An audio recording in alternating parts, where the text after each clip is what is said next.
Good evening. Good evening. Now, my name is Pastor Evans Banga.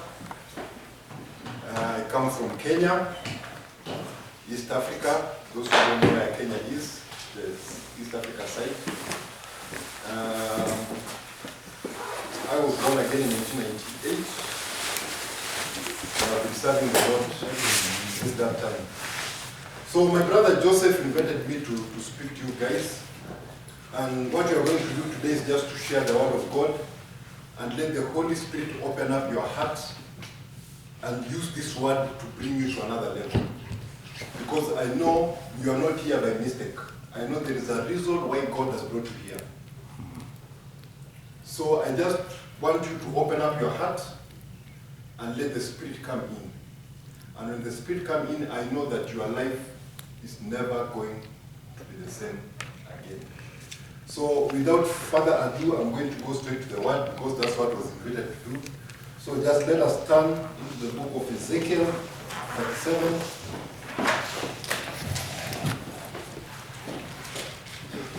We start from now.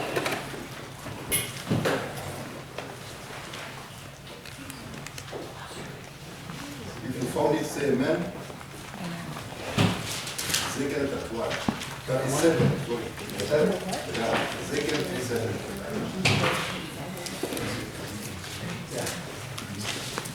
Now I'll read it. The hand of the Lord came upon me and brought me out in the spirit of the Lord and set me down in the midst of the valley, and it was full of bones. Then he caused me to pass by them all round, and behold, there were very many in the open valley, and indeed they were very dry. And he said to me, Son of man, can these bones live? So I answered, Oh Lord God, you know. And he said to me, Prophesy to these bones and say to them, O dry bones, hear the word of the Lord. Thus says the Lord God to these bones, Surely I will cause breath to enter into you, and you shall live. I will put sinews on you and bring flesh upon you, cover you with skin and put breath in you, and you shall live. Then you shall know that I am the Lord. 7. So I prophesied as it was commanded, and as I prophesied there was a noise and suddenly a rattling, and the bones came together, bone to bone. Indeed, as I looked, the sinews and the flesh came upon them, and the skin covered them over, but there was no breath. And he said to me, Prophesy to the breath, prophesy, son of man, and say to the breath, Thus says the Lord, Come from the four winds, O breath, and breathe unto this land, that they may live. So I prophesied as I was commanded, and breath came into them, and they lived and stood upon their feet, an exceeding great army. Let us believe and pray for the word. Father, in the name of Jesus Christ, I want to thank you for this wonderful word that you have brought here, my Lord. I want to thank you because of these wonderful people that you have brought here this evening, my Father. I pray, Jehovah God, that as we share this word, my Father, let the Spirit of God come down, my Father. I present myself as a vessel, Lord. Let every word that shall come out of my mouth come from you, Lord, and enter into the hearts of your people, my Father. I pray that you may open the hearts of their understanding, my Lord, that when this word goes into them, Lord, let it bring a change in their lives, my Father. I thank you, Lord, because these are your people, my Father. This is your word, my Lord. I am your servant. Take control, I pray, trusting and believing in Jesus' name. Amen. Amen. Now, I'm going to speak to you on a word which we can entitle it, Coming Out. Now, in this text, we see that the Bible says that God took Ezekiel into a valley of dry bones. God did not take Ezekiel to a mountain. He took him to a valley. Now, the valley symbolizes a low position. And the reason why the Bible used a valley is because of the situation that the people of Israel were in. When Ezekiel was being taken to the valley, these people had been in exile in Babylon for 10 years. They had lost their hope, they had lost their families, they had lost their religion, they had lost everything, and it came to a point that they even had lost hope of ever returning home. So, we here, we can relate to this situation. Because I believe that most of us are either in addiction or we are recovering from addiction. And just like the valley of dry bones, there are things that you wanted to do before the addiction. You had dreams that you are aspiring. You had plans that you wanted to do. You had projects that you wanted to do. Before the enemy came through addiction and destroyed all that. And God is asking, can these bones live again? And this is the question that I've come to ask my brothers here this evening. That can you who has been suffering from alcoholic live again? Can you who has been suffering from maybe prostitution, or maybe drug addiction, or maybe anger, or envy, or hatred, or any kind of addiction, can you live again? Now, this is the question that I came to answer here, and I know by the time that we are finishing this sermon, we are going to answer this question. Now, how you answer this question will determine if God will take you to the next level or not. Because God was asking Ezekiel, can these bones live again? This is a question of faith. Because when Ezekiel was looking at the bones, they were very dry, there was no hope of these things living again. So by God asking him if they can live, God wanted to see Ezekiel's faith. This is a question of faith. Do you believe that you can come out of that addiction? Do you see yourself coming out of that situation? Do you see yourself coming out of watching pornography? Do you see yourself coming out of whatever situation that has brought you in this room today? How you answer this question is very important. Because God cannot remove you from a situation if you don't see yourself coming out of that situation. Amen. God will never remove you out of a situation that you yourself don't believe you can come out of it. So it matters what you believe. And it matters if you believe inside your heart and in your mind and in your soul that even though I am in this situation right now, this is just temporary, I am going to come out of it. Amen. So most of us, we are so eager on what other people say about us. But it is not important what other people say about us. What we say about us is more important than what others people say about us. Because change starts from inside. No matter how many people give you approval, no matter how many people give you validation, if it does not come inside of you, then the outside of you will ever remain the same. If change does not start in your mind, then your life will never change. Coming out starts from the mind. Coming out starts from a belief that I am here, but after a matter of time, I am coming out of this. I don't know who I'm talking about this evening. But do you believe that you can come out of this situation? Or you are just here to please people? Because there are some people who can come here because they want to please their parents. Or there are some people who can go into recovery centers because they want to please their friends, so that people can see you are doing something. But do you really want to come out of it? This is the question that God is asking today. Can you live again? The book of Genesis gives us a story of a man called Joseph. Joseph was the son of Jacob. And God gives Joseph a dream. A vision actually. A vision whereby the brothers were bowing down to him. Now Joseph shares the vision with his brothers. This vision was to happen many years from that time. Because it was talking about Joseph being in the palace of Pharaoh as a senior person. And the brothers were to come to him and to bow before him. Now, when Joseph shared this vision with his brothers, the brothers were not happy. And the next moment what they did is that they took him and they threw him inside a pit. Now, Joseph's destiny was to be in the palace. But Joseph's position was in the pit. Now, the ability for Joseph to see himself in the palace while in the pit was the fuel or the gas that Joseph needed to propel him to the palace. Amen. I came to tell you this evening that the situation that you are in right now is the gas that you need to take you to your destiny. This is not your destiny. God never meant you to be here. This is the work of the enemy. But the Bible tells us that God has given us power over the enemy. So you need to believe that in the midst of this death there is life. And that life, it's only Jesus who can bring it in your life. But Jesus is not going to bring it in your life unless you yourself, you believe and step into the faith. Amen.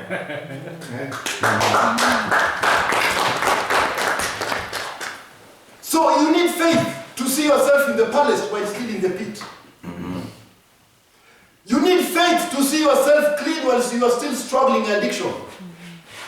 You need faith to see yourself out of alcoholism while you are still drinking alcohol. Because that is the faith that is going to give you strength to come out of that addiction. Do you see the dry bones living again?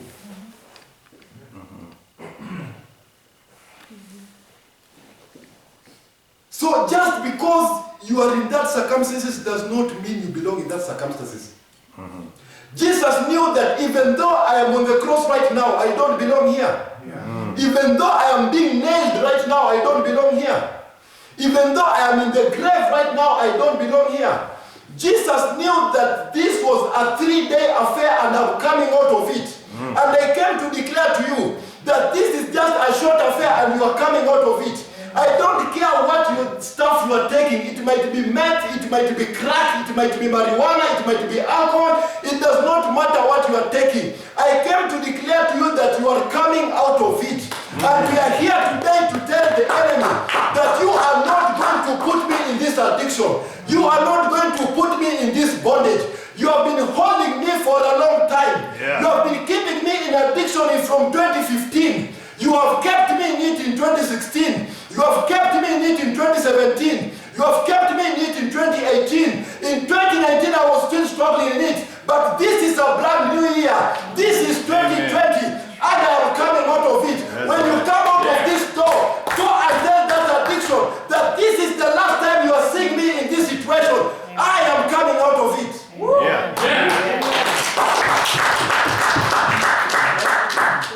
Hallelujah. Hallelujah. Jesus died for you. The Bible says that the power that resurrected Jesus Christ, that power is living in you. There is no stronghold or principality or dominion can lock a man who has been set free by Jesus Christ. So Ezekiel says, only you, God, you know. He didn't say yes, he didn't say no. He said, only you, God. It's only you who knows. And I came to tell you, it's only God who knows about you. It's only God who knows where he has taken you from and where he's taking you. Don't let man define you, because man never created you. That's right. Your destiny is not in the hands of man, it's in the destiny is in the hands of God. Yes. It's only God who knows the pain that you are going through. It's only God who knows how you have been struggling in that situation. It's only God who knows the tears that you have been crying at night, telling God, how long shall I be in this addiction? It's only God who knows the marriage that broke because of this addiction. It's only God who knows how you have been struggling to pay your mortgage. It's only God who knows how you have been struggling with cancer and diseases. It's only God who knows, not man. So Ezekiel says, it's only God, it's only you who know if these things are going to live or not. And the Bible says that God told Ezekiel that now prophesy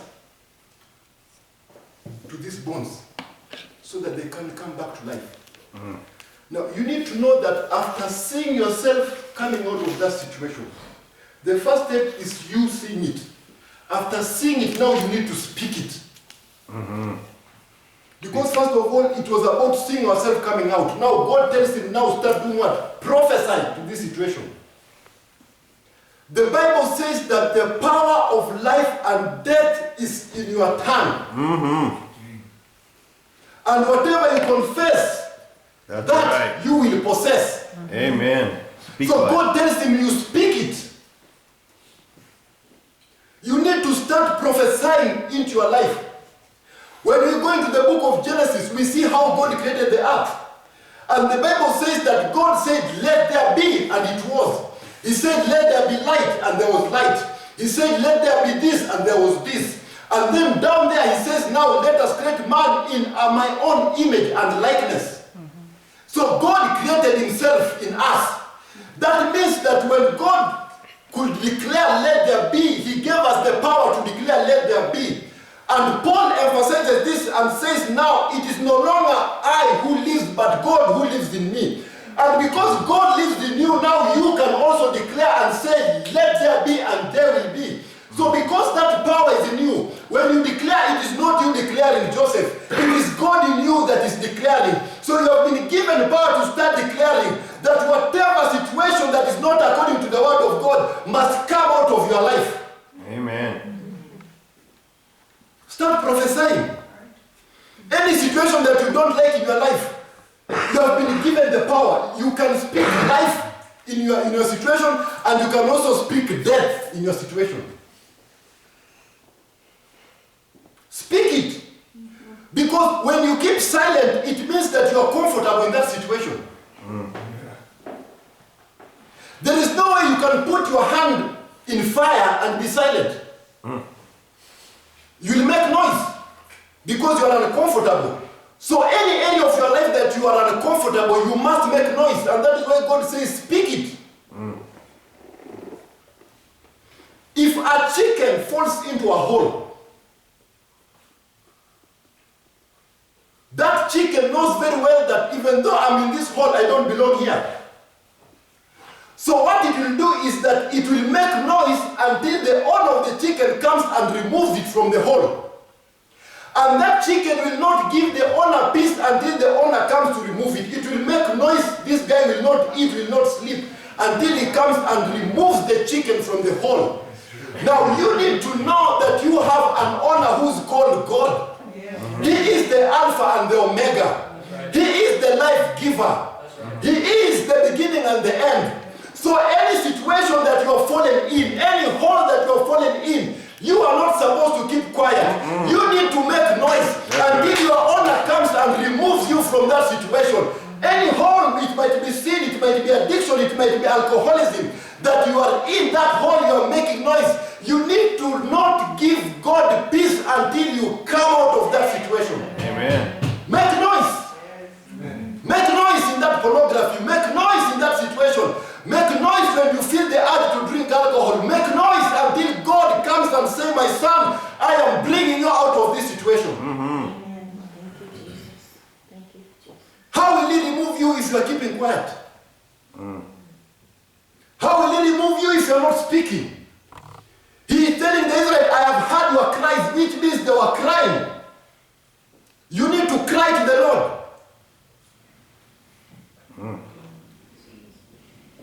And you need to speak it out.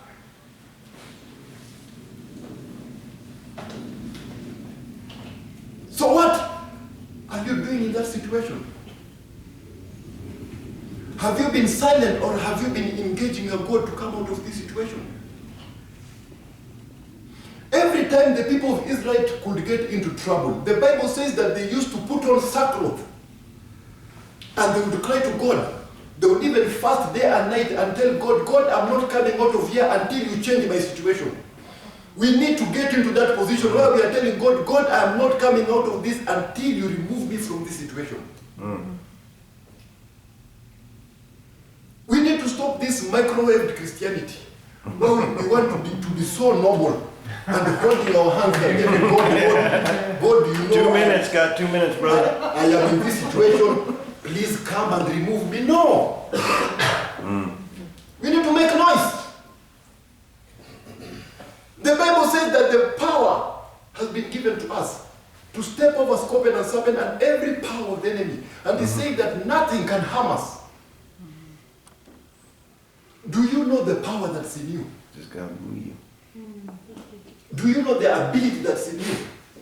Heal. When God created man in the book of Genesis 1:26, it says that I've given you dominion. Dominion is power to rule over the earth and anything in the water and everything in the sky. So your situation is in your hands. If you see that you are coming out, you have the power to come out. So when we go down there, God is now telling Ezekiel to do what? Prophesy, speak it. And the Bible says that Ezekiel prophesied to these things, to the bones. And now God says that now that you have prophesied, now I will put flesh and I will put skin and I will bring the breath back into the bones and they'll come back to life. Now it's after you seeing and speaking that now God comes in. Because when you just see it, you have faith, yes. But what step have you taken? Because after having the faith to do this, then there is something you need to do to come out of that situation. You cannot say you have faith and you're doing nothing. You cannot say you have faith, you want to get employment and you're not coming out of your house. You cannot say you have faith, you want to get married and you're not talking to people. Faith must have action. And that is why after seeing, there was speaking and declaring it. Now after declaring, now God says, now I'll come and do what? I will now put the skin back, I will put the flesh back, and I will give it breath again. Now God is talking here about restoration. This condition is not final, there is restoration. God says in the book of Joel 2, that I am going to restore everything that the locust ate. The great locust and the young locust. And I came to declare to you today that after everything that you have gone through, God is going to restore everything that you lost before you entered into addiction. Amen. This recovery is not the end of it. If you lost the marriage, God is going to bring a better one. If you lost your children, God is going to bring a better one. God is saying that He's going to restore everything that you ever lost. Yes. Everything.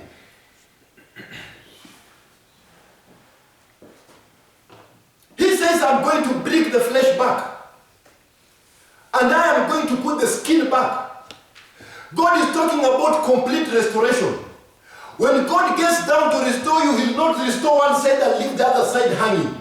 When God wants to restore you, He'll restore you wholesomely. He says He shall restore you. And when He restore you, He'll come back to life. It does not matter what you lost. It does not matter what you went through. God knows your pain and God knows how much you have been struggling. And the Bible says is that God brought the four winds.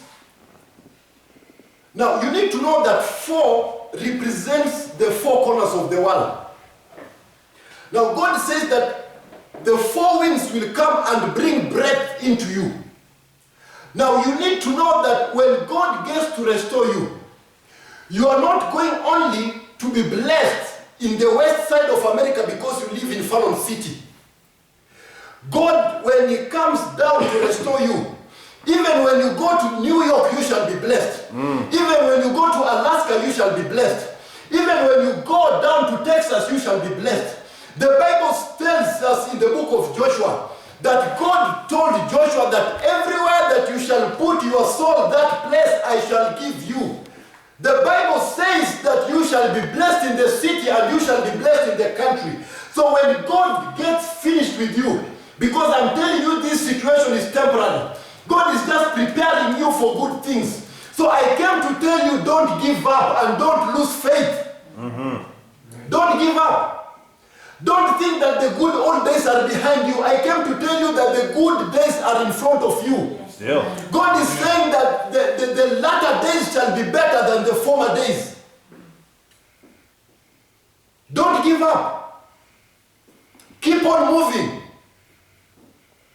Keep on moving in that sadness. Keep on moving because God has set himself. He is with you.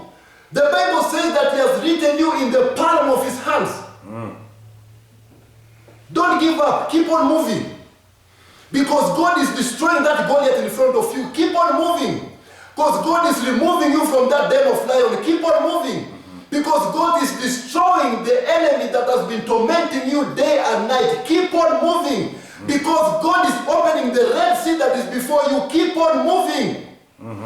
Keep on moving. Salvation is not a religion. Salvation is dominion. I suffered in alcoholic for 10 years. From 2003 to 2013. And I'm here now preaching to you. I came to tell you I'm not worse than Saul. Saul was persecuting Christians and God still changed him. I came to tell you that God is changing you. May the wind of the Holy Spirit come down on you right now and change every direction of your life and deliver you from whatever has been tormenting you, so that when you come out of this door, you shall be a different person. That when people see you, they shall see God. That everything that shall come out of your mouth shall give God glory. That everything that you shall touch shall be blessed. Because you are walking as a God and as a king. You are no longer that tormented person. You are a person who has been given power. Amen.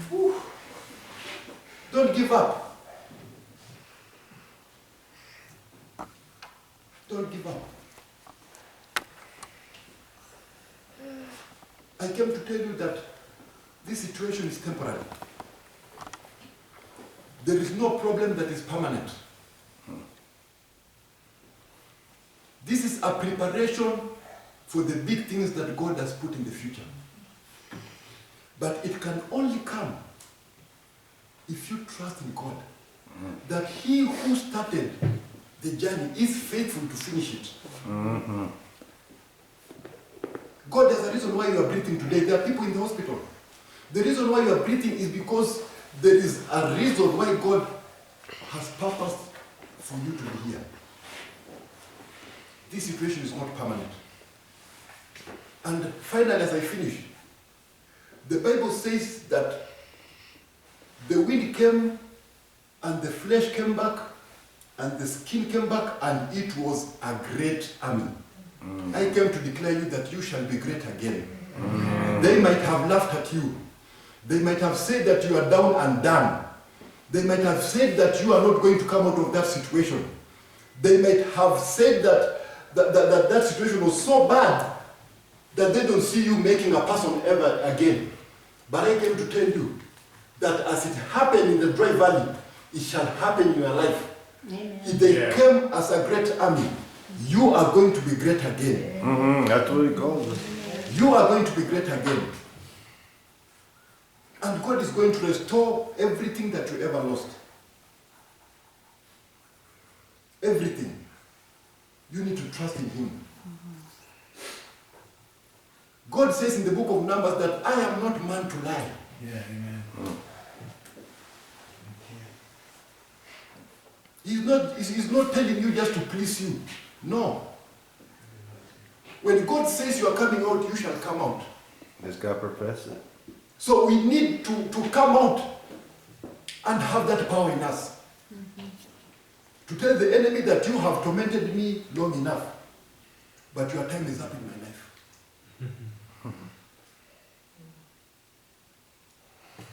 It is not God's inability to remove us. It is our inability to trust in him to remove us that has been keeping us in the same position for a long time. God tells the people of Israel in the book of Deuteronomy 1:6 that you have been on this mountain long enough. And I came to tell you that you have been in this situation long enough. Let other people come to the institution. You go home because God is setting you free. Start packing your bags. When you go there, start packing your bags. Because packing your bags is faith. That I'm not going to be here anymore. You have a life to live. God says your future is going to be better. He says in the book of Jeremiah, I have good plans for you. Plans to prosper you, to give you a future and a hope. You are great people of God. And I know that the next time I see you, I shall have testimonies of people who got brought out. Amen. You might have been a dry bone for so long, but God is putting flesh back. And is putting the skin back. And is breathing breath in you. And you shall stand again. And you shall be great again. Let us stand up.